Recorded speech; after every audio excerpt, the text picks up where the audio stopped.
Hey everybody, welcome back. This is Georgiana with Expressions Craft Studio, and we are working with Cricut Design Space again today.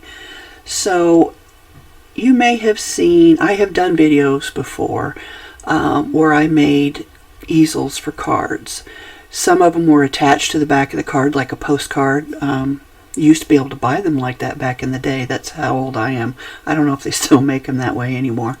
But that allowed you to stand the postcard up. And I'm kind of thinking we should probably start moving, especially with the cost of living being what it is we should maybe kind of go back to some of those old ways, like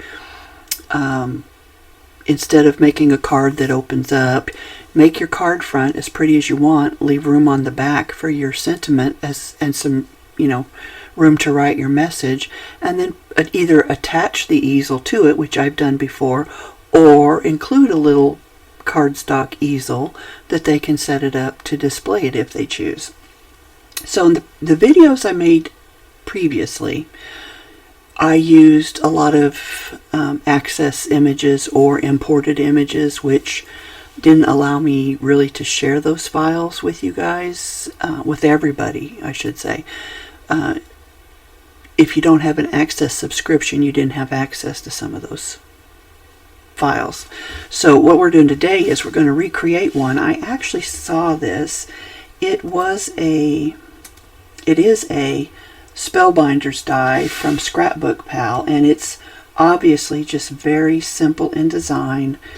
And I think we can recreate this. Now I have nothing against Spellbinders or Scrapbook Pal. If you've got the space to store all of the dies that you could possibly want and the money to purchase them, you go for it, because it is easier to cut a die out than it is to load your mat and cut your cars in it is just a little easier in my opinion. But if you are trying to save money and maybe you don't have a lot of room for dies, maybe you don't have a lot of extra money in the budget right now, and you already own a Cricut, or you could do this with a silhouette. You just have to maybe recreate your own file, or maybe they even offer something. But with Design Space, there are free images that you have access to, and they're just basic geometric images. So that's what we're going to use today. So to recreate this one from Spellbinders is selling it. I suspect other people's are too, but it says Scrapbook Pal at the top, so I don't know if that's made by them or it is made by Spellbinders, but that's what we're going to work on today. So I've already created 2 of them, but we're going to do it again just so you can see how easy it is. So we're going to go into the Shapes menu over here, and we're going to grab some shapes that I think will work really good for us. So I'm going to grab this rounded square because I do like the rounded corners. So I'm going to grab that one. I'm going to grab a couple of circles because one of them we're going to turn into an oval, and I'm going to grab this rounded rectangular piece as well. Now I could easily make the square and the rectangle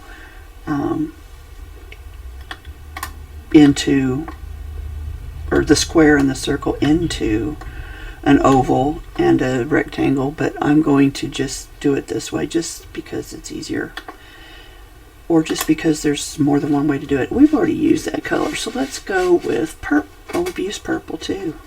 Well, let's find a nice pink then. I don't really like that. Let's go back over here and let's pick that. That's a little, I don't know if I want it that dark. Now I'm just being picky. Well, alright, let's do that. Okay, so to start with, there's a couple different ways you can do this. You're going to want something to go across the bottom. Now I do not have the measurements for that die. So I'm just going to base this on a 4 1/4 by 5 1/2 or standard A2 card size. So we know we don't want it to go wider than 4 1/4 or taller than 5 1/2, or vice versa, depending on if you're doing a landscape or portrait card. So let's start by making this. I think if we just make this by unlocking our proportions, if we just make this one, let's say a 1/2 inch eye, So we want to go 0.5, and that looks like that's probably good. It could probably go a little bit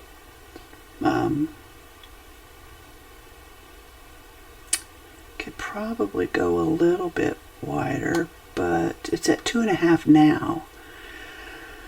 So I think we'll just leave it at that. Okay, so now we're going to take our circle, and I think we can go down to 0.25. I'm turning my head to look at my grid mat to see what looks like a good size. That seems really small. That's only 1/2 inch tall.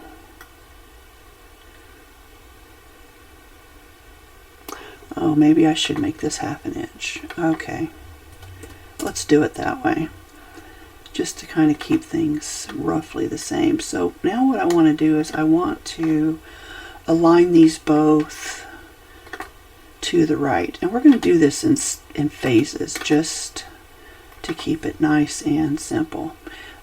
You know what I'm going to do? I am going to enlarge this because it helps me, and I think it'll help you see it better. So now I'm just going to use my down arrow and kind of position that little bump there where it looks good. I feel like I should maybe stretch it out a little bit. So let's unlock our proportions and try this quickly. And then we'll just move it down a little bit more. Yeah, I like that. So I'm going to go ahead and weld that. Like I said, we're doing this in phases. You could wait and do it all at once, but I'm going to do it in phases here. So let's back out again. And now we need to shape our rectangular shape in the back. So, well, let's make this an oval first. So we're going to unlock our proportions, and we're just going to kind of drag that. I am going to use the ones I had up here just to kind of get an idea.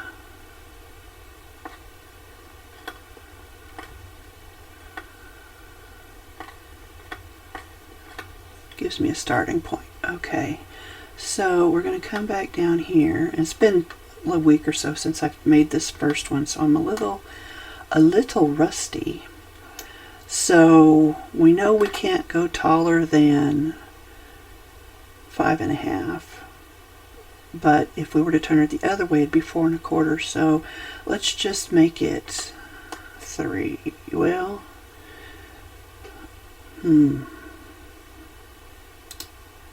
okay, so if it's, yeah, let's do 2.5. And then we want to take this somewhere over here, like so. And we really want to stretch that back over. All right, let me get this one out of the way. Let's zoom back in. Let's pull one of these down, and then we'll zoom back in. All right, so basically we want to recreate this shape here. So I think this is pretty good. I do want to make sure that that's more straight up and down, so I'm going to stretch this back up a little bit. And I think that's good. So I'm going to slice it, and we'll pull that out of the way. That just might work. Alright, so if we bring this back down and we align it at the bottom, and then we align it horizontally.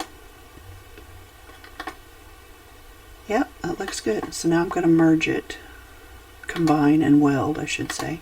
Wrong program. And so now we need our score line, which I did forget to grab earlier in our shapes. And these are all the free shapes up here. Once you get down here, they are included in this subscription. So just stay above that mark there. And the score line is free, thank goodness. So this is 2.5 inches tall. So I want my score line, which is also 2.5 inches tall. Okay, so you're going to see me do something that you might be a little confusing here. First of all, I'm going to get rid of these. We don't need those anymore. And then I want to take this piece and I'm going to put it right on the 7 in this position up here in the X. I'm going to change that to 7 instead of 7.2. And then I'm going to select my score line here and I'm going to put that at 7.25. And I think it needs to come over a little bit more, but I think 5 will be too much, but let's just check. Oh yeah.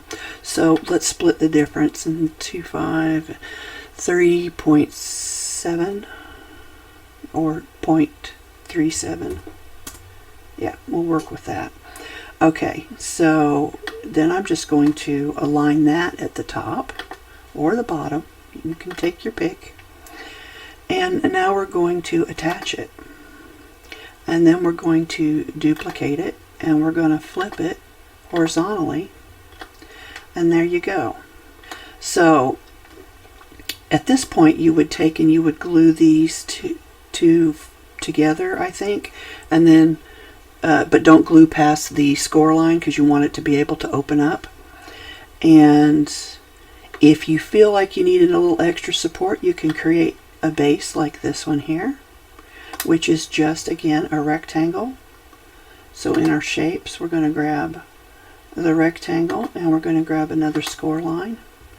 I'm going to close that out and I'm going to change that to that hot pink there, or fuchsia, I'm not sure what it is. And we're going to make this also a 1/2 inch tall. And that way it just manages to be, you know what, I want that a little bit lighter, just so you can see it. So let's come over here. Okay. So you see how it's the same height right there as this bar. It's no taller than this low point right here. You can make it a little shorter if you want, but I think that's going to be good for us. So where this will connect is here. You know what, I'm going to line these score lines up because I'm thinking this might make sense like this. So we're going to line that up there and then we're going to drag this over to that point there. So it's kind of just centered between those, that low spot right before it comes to where we added that oval. So now you're going to want this to be a 1/2 inch tall. So 0.5, that's our score line, and we're going to need 2 of them.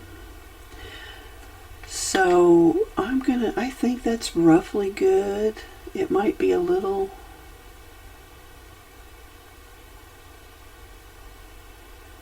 yeah, I think it's pretty good. It's a little short is what I'm thinking, but I think it'll be okay. So you're going to take, let's see, let's put this, we're going to reposition this again. We're going to put it on 8.5.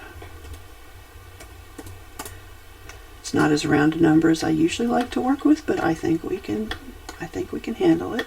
I'm going to put this one back over here. So this is at 8.5 and oh, let's make it 7. Okay. So then this one is going to need to be at 8.75 or, yeah, 8.75 and 7. And then because it is, it's a weird length, 3.215, that's not easy math for me. Oh, you know what we're going to do? I'm going to cheat. I'm going to group those together. I'm going to flip it horizontally. And then I can take this one and put it at 8.75 and 7. So just tabbing over and typing 7. And this is in the front, so it's hiding that. So we're going to move it to the back. There you go. You can see both. So I am going to ungroup that. And then I am instead going to attach it. And that's something we didn't do with these. We did not attach those, so let's do that. Oh, it does say detach, so I guess I did. I don't remember doing it. Attach, okay. So I'm going to change this back now to the same color as it was before. It won't let me. So let's do this. Click it this, select it this way, and then I can change it back to that hot fuchsia color. So then I'm just going to group those. We're going to zoom back out. So what you'll see here is I did not create the centerpiece, and that's just to keep your legs from opening too wide on the stand. That can happen. It's just a preventative measure, but depending on the thickness of your cardstock, you may not need to even make this little piece here. That really just depends. But you could always make one for this if you wanted to, now that you've seen how we did it. So there is our 3 different stands, and you can see I used the same method each time, and each time it came out a little different. No two are exactly alike. They're not like the original Spellbinders Easel Die. They're not like the original one that I made. They're all a little different, but they should all work. So I am going to go ahead and save this file. I call it Cased Spellbinders Easel Die. And I will put this link for this Design Space file in or on my Facebook page, and you can get it for free. And it's that simple. Or you can make your own, because we've just showed you how to do it. So this is just something I like to do if I see something, and I've always been this way. I like to try to make it myself, whether it's an embroidery project. And I mean, I remember sitting on my bedroom floor as a child in Kansas, learning how to embroider with a hand needle and embroidery floss. So anyway, it's just another little freebie for you. I enjoy making this stuff, and I enjoy sharing it. I will probably do another video showing you the postcard idea. I did one for Christmas last year, but I don't want to go back and find the link, so I'll just do another video. How lazy is that? That's pretty lazy. Yeah, if you guys have any questions, just I'm happy to answer them if I can. And again, I will put the link for the die in the comments below if you're interested in purchasing the die. Maybe you don't have a Cricut, or maybe you just prefer dies. I don't know, you know. But it was my inspiration, and so I'm happy to share that. I don't get a commission off of that. That's not why I'm doing it. I just, you know, I want people to have what they want when they want it, because I'm the same way. Anyway, until next time, guys, I hope you have a happy crafty day.